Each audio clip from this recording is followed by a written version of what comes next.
Caminhe por qualquer rua de Londres hoje e você ouvirá mais de 100 línguas diferentes. Quase 40% dos londrinos nasceram fora do Reino Unido. É uma das cidades mais diversas da Terra. Mas volte 2000 anos no tempo e o que você encontraria é um pântano às margens de um rio de marés, quase vazio, sem nenhum valor estratégico aparente para ninguém, exceto para os romanos. O que aconteceu no intervalo é uma história de invasões, epidemias, incêndios, revoluções e uma capacidade quase irracional de recomeçar do zero. Uma pequena base de comércio que se tornou o coração de um império. Uma cidade queimada até as cinzas e reconstruída em pedra. Ao longo de conquistas e catástrofes, Londres continuou crescendo, continuou se adaptando, continuou atraindo gente de todo o mundo. Usando reconstrução visual baseada em evidências arqueológicas e registros históricos, você está prestes a assistir quase 2000 anos de história comprimidos em 15 minutos. Vamos começar pelo princípio. O ano é 43 depois de Cristo. 4 legiões romanas acabaram de desembarcar na costa de Kent, sob o comando do imperador Cláudio. Elas estão avançando pelo interior da Britânia e precisam de um ponto de travessia do Tâmisa, um lugar onde possam construir uma ponte e manter as linhas de suprimento de volta ao continente. Eles encontram aqui, na curva mais estreita do rio, antes que ele se alargue em estuário. A posição é perfeita. Funda o suficiente para navios, estreita o suficiente para uma ponte, longe o suficiente do mar para ser defendida. Em menos de uma geração, Londinium é uma cidade em ebulição. Mercadores da Gália, soldados da Síria, comerciantes do norte da África, todos convergindo para este porto romano novinho em folha. Então, em 60 depois de Cristo, o desastre. A rainha Boudica dos Essenos tem uma conta a acertar com Roma. Seu marido morreu. Oficiais romanos a açoitaram publicamente e atacaram suas filhas. Ela levanta um exército e marcha sobre Londinium. O governador romano faz um cálculo brutal. Não tem como defender a cidade. Evacua quem consegue e abandona o resto. Boudica incendeia Londinium até o chão. Escavações arqueológicas encontraram uma espessa camada de cinzas vermelhas sob a cidade moderna, evidência daquela destruição. Moedas derretidas pelo calor. Madeiras carbonizadas. Os restos de pessoas que não conseguiram escapar. Os romanos reconstroem, maior, mais permanente. Erguem uma muralha defensiva de 3 quilômetros com portões controlando cada entrada. No auge, Londinium abriga talvez 60 mil pessoas. Constroem anfiteatro, termas públicas, um fórum. O Tâmisa se torna uma autoestrada de comércio. Vinho da Itália, azeite da Espanha, vidro do Egito. Por 3 séculos e meio, Londinium prospera. Então, por volta de 410 depois de Cristo, tudo colapsa. Roma está se desfazendo por dentro. O imperador Honório envia uma mensagem às províncias britânicas. Vocês estão por conta própria. As legiões partem. Sem Roma, toda a economia de Londinium desmorona da noite para o dia. Em uma geração, uma cidade de 60 mil pessoas se reduz a algumas centenas de ocupantes vivendo entre ruínas.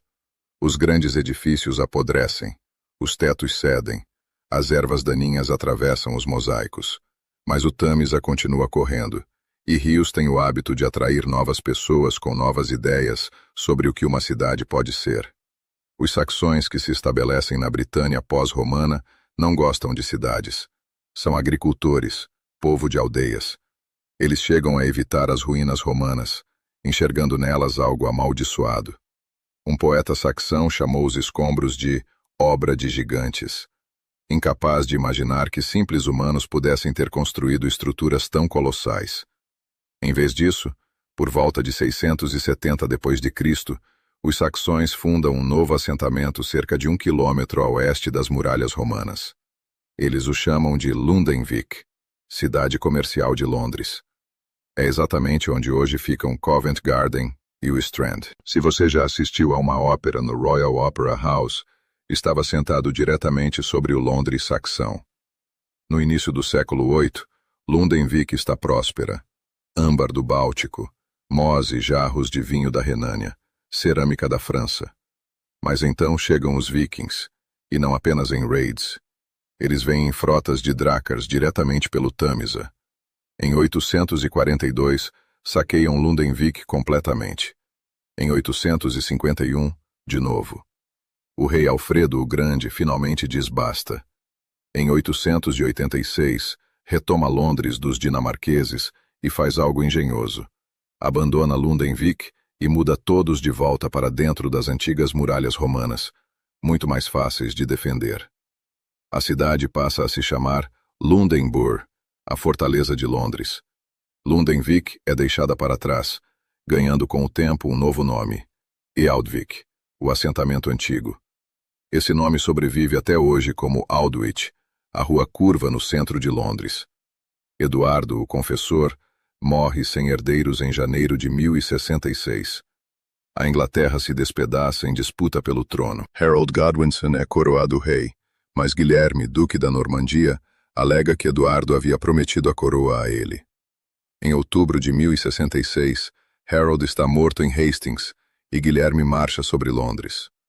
No Natal de 1066, ele é coroado rei da Inglaterra na abadia de Westminster, a mesma que Eduardo havia construído a oeste da cidade décadas antes e que já moldava a geografia de Londres ao separar o centro do poder do centro do comércio.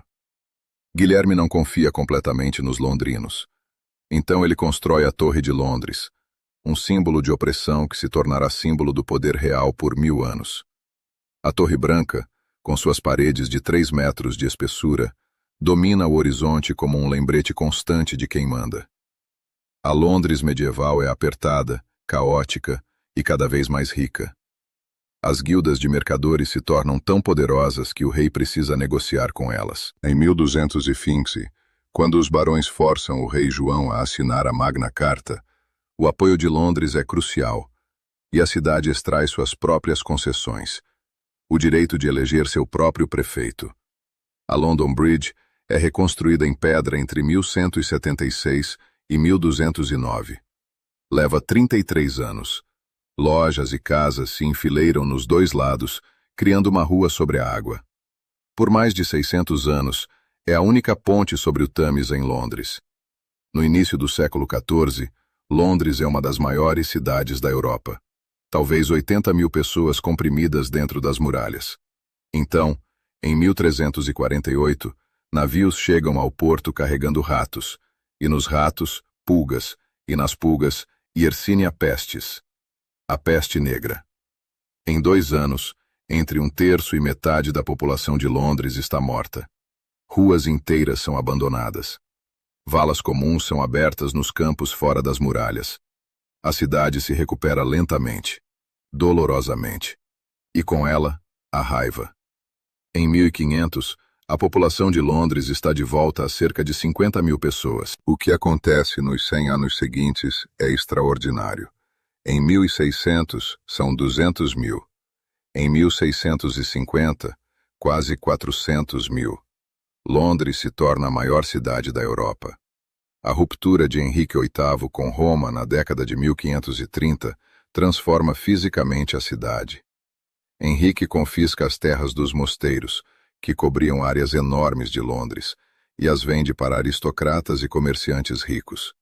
De repente, há espaço para Londres se expandir além de suas muralhas medievais.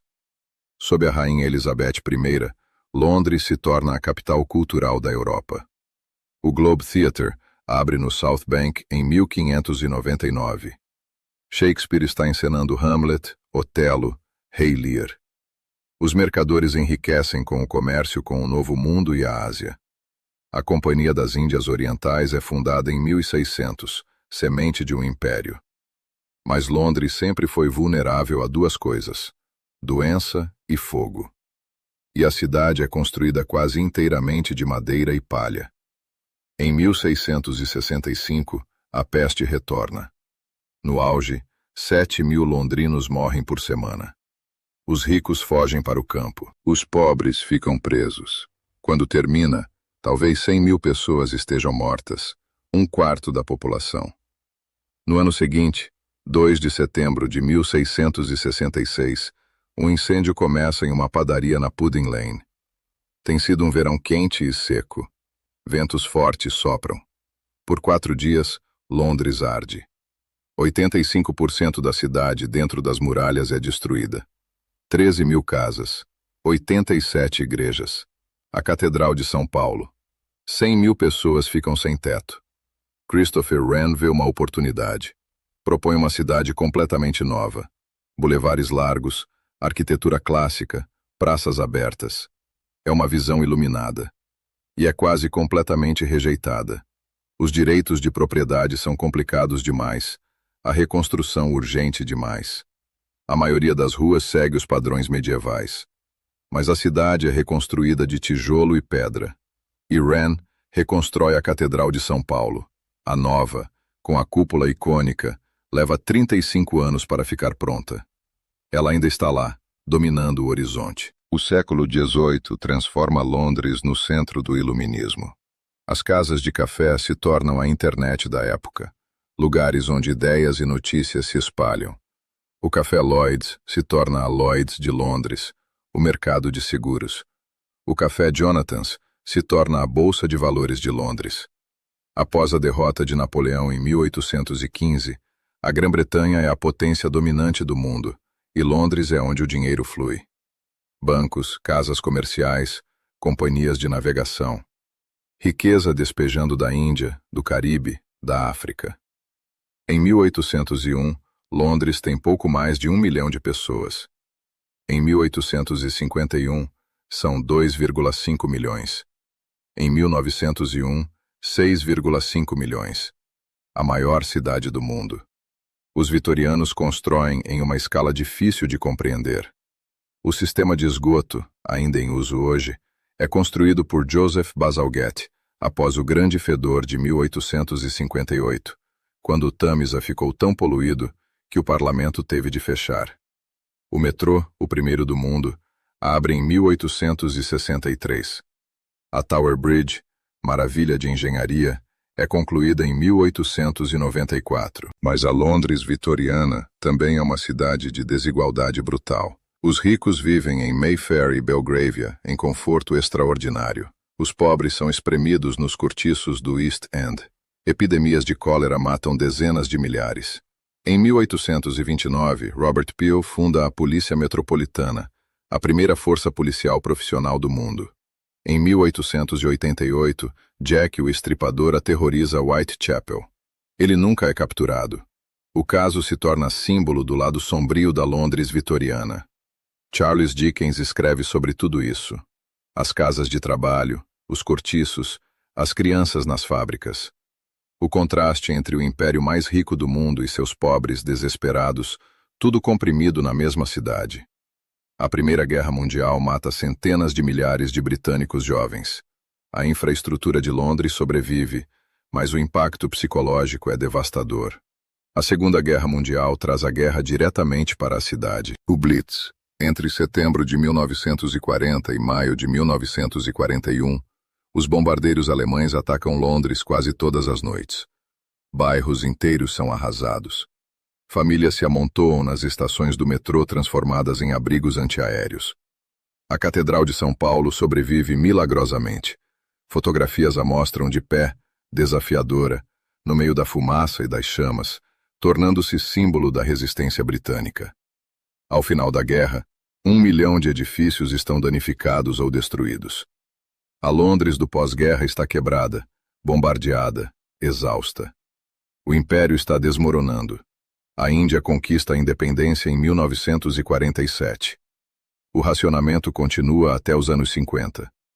Em 1952, um nevoeiro tóxico de carvão, o Grande Smog, mata 12 mil pessoas em apenas 5 dias. Mas Londres reconstrói de novo. O Festival da Britânia de 1951, realizado no South Bank, sinaliza um novo começo. Torres brutalistas surgem dos escombros. E, crucialmente, pessoas começam a chegar das antigas colônias. A geração Windrush do Caribe em 1948. Depois, ondas de imigração da Índia, do Paquistão, de Bangladesh, da África, do leste europeu, de todo o mundo. Os anos 60 trazem uma explosão cultural. A Londres, swinging, os Beatles, os Rolling Stones, a Carnaby Street. Por um momento, Londres parece jovem outra vez. As décadas seguintes são mais acidentadas. Declínio econômico, terrorismo do IRA, os Docklands abandonados. Então, na década de 1980, uma reconfiguração massiva. Canary Wharf surge das antigas docas, o setor financeiro explode e Londres se reinventa como centro financeiro global. Londres hoje ultrapassa 9 milhões de pessoas, o mais populoso desde antes da Segunda Guerra Mundial. Mais de 300 línguas são faladas aqui. Bairros inteiros têm raízes em partes diferentes do mundo. A cultura caribenha de Brixton, a comunidade sul-asiática de Southall, o Chinatown de Soho, o Dalston turco, o Hammersmith polonês. Você pode comer culinária de qualquer país, ouvir música de qualquer tradição, encontrar uma comunidade de qualquer lugar. O horizonte continua mudando. O Shard, o Gherkin, o walkie-talkie, arquitetura tradicional ao lado de torres de vidro e aço. Polêmico, constantemente debatido, mas acontecendo. Londres sobreviveu à retirada romana, às invasões vikings, à peste negra, ao grande incêndio, ao Blitz. Cada vez reconstrói, cada vez se adapta, cada vez atrai novas pessoas com novas ideias. De pântano à metrópole, de 43 depois de Cristo até hoje. Uma ponte romana que se tornou fortaleza medieval, que se tornou capital imperial, que se tornou cidade global. É isso que faz de Londres, Londres. Bagunçada, superlotada, cara, complicada. E assim há 2000 anos. Obrigado por assistir Reconstruindo a História. Criar vídeos como este exige pesquisa, reconstruindo 2 milênios de história em uma única narrativa. Se você gostou desta viagem pela evolução de Londres, curta o vídeo e se inscreva para mais mergulhos profundos na história. E nos diga nos comentários, qual cidade devemos reconstruir a seguir.